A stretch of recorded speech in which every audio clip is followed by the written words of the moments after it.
Donc par rapport au 1er mai de cette année, ce sera un peu particulier par rapport à ce que nous avons connu par le passé. Cette année, donc, nous allons déposer un carré de doléances suivi d'un grand rassemblement à la Bourse du Travail. Contrairement à ce qui se faisait, nous faisions un défilé pour aller à la gouvernance et déposer le cahier. Donc cette année, ça a changé parce qu'il y a un contexte nouveau qui est là. C'est le contexte des licenciements que nous avons vécu dans beaucoup de secteurs de travail. Et actuellement, donc, beaucoup de travailleurs sont impactés par cela. Et cet impact aussi donc, des licenciements donc, a fini donc, de plonger beaucoup de familles dans le désarroi. Ça a cassé les ménages. Aujourd'hui, donc, il est de notre devoir en tant que centrale syndicale de soutenir donc, nos camarades travailleurs, mais aussi de leur montrer que nous sommes là, que nous nous solidarisons par rapport à ce qui les arrive.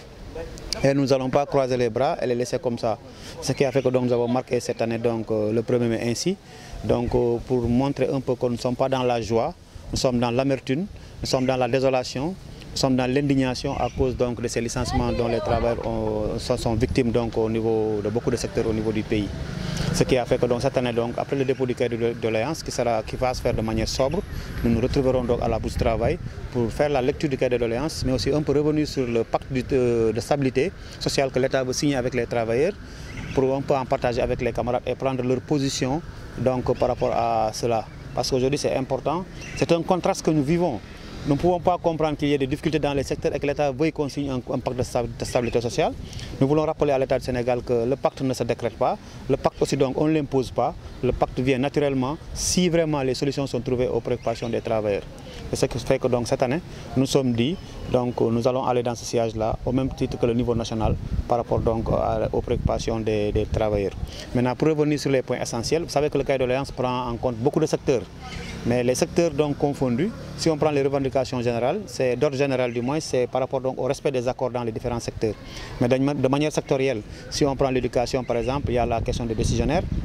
Si on prend la santé, il y a des questions de recrutement et des questions d'amélioration des plateaux médicaux et donc, des infrastructures. Si on prend donc, le problème donc, au niveau donc, des BTP, c'est par rapport donc, à la relance donc, des travaux donc, au niveau donc, des bâtiments publics, donc, pour quand même qu'on puisse les relancer, qu'ils puissent vraiment redorer leur blason par rapport à ce qui se passait auparavant. Si on prend aussi d'autres secteurs comme l'économie informelle, c'est toujours donc, des moyens d'accompagnement que l'économie informelle demande et surtout donc, la formalisation, pour qu'ils puissent quand même quitter l'informel pour aller vers donc, le formel. Donc vous voyez donc de manière globale, un peu, c'est ça donc les revendications de cette année.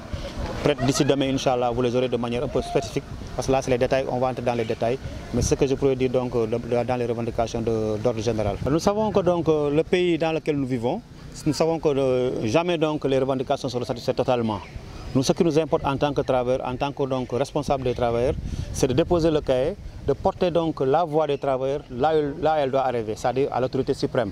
Maintenant, si chaque année, donc, on glane des points, c'est-à-dire des points de revendication satisfaits, d'autres ne le sont pas, on ne fait que ramener les points qui n'ont pas été satisfaits et aussi donc proposer de nouveaux points de revendication. C'est aussi ça la vie syndicale. C'est pour ça que nous ne nous décourageons pas, mais quand nous nous satisfaisons quand même que pour le cas de doléance de l'année dernière, il y a des points quand même qui ont été satisfaits. Même si tout n'a pas été fait, mais il y a des points aussi qui reviennent depuis des années.